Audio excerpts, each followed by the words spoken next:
I'm just here to disturb you and let you know that if Kamala had won, you would not have done the work.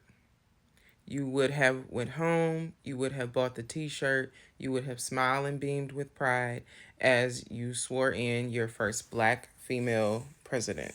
But nothing else would have gotten done at that point because you would have washed your hands of it and you would have placed it in the hands of a Democratic Party that genuinely does not care about you. And I hate to say that. And I intentionally reserved all of my thoughts until after the election because what I was not gonna do is be accused of swaying people's opinion away from Kamala Harris because there's so much nuance to these takes that it's almost ridiculous. We are very disillusioned with how America works, and I think that we needed to be able to see this in real time in order to understand and know that this is actually what America is. And when we play the representation game, America wants to be represented by a white man, by a man who gets away with whatever it is he desires, by a man who says whatever comes up and comes out. Because in men, that is an attractive trait. You know what's unattractive in women? Intelligence.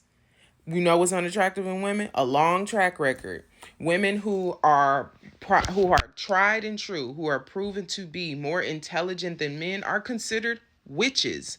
That is what the Salem witch trials were about. It was about women who were consistently doing things that tapped into quote unquote maleness, being assertive, being educated, being able to create and master ideas that were supposed to be exclusively for men. Those women were considered witches. And we aren't playing the long game.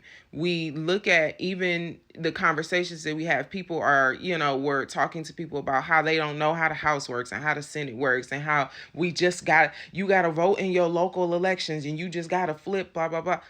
People actually in America like conservative values. They like the idea of having a hierarchy because don't forget, people have consistently been talking about the ancestry that they come from and how they did this and how they successfully did that. And if you believe that people don't want to go back to that nostalgia because they think that the wealthiest time for Black people, the time that we were most married, the time that we were, exuding all of this Black excellence was in a time where we were literally not considered full citizens.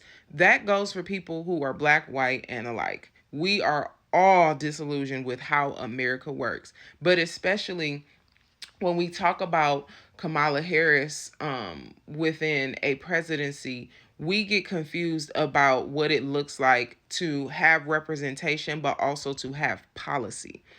I live in Detroit. Detroit is a Democratic city. Detroit is a Black city. But there was something really interesting that happened a couple of years ago where they leased Belle Isle, a major state park, for 30 years with the option to renew, after those 30 years was up every 15 years or something like that.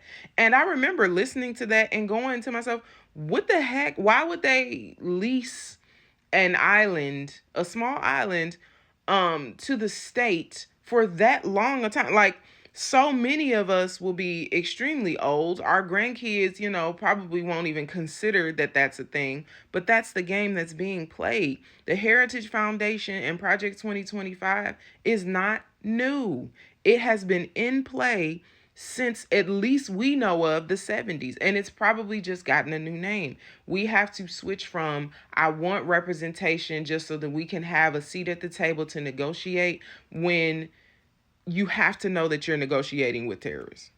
You have to know that's who you're negotiating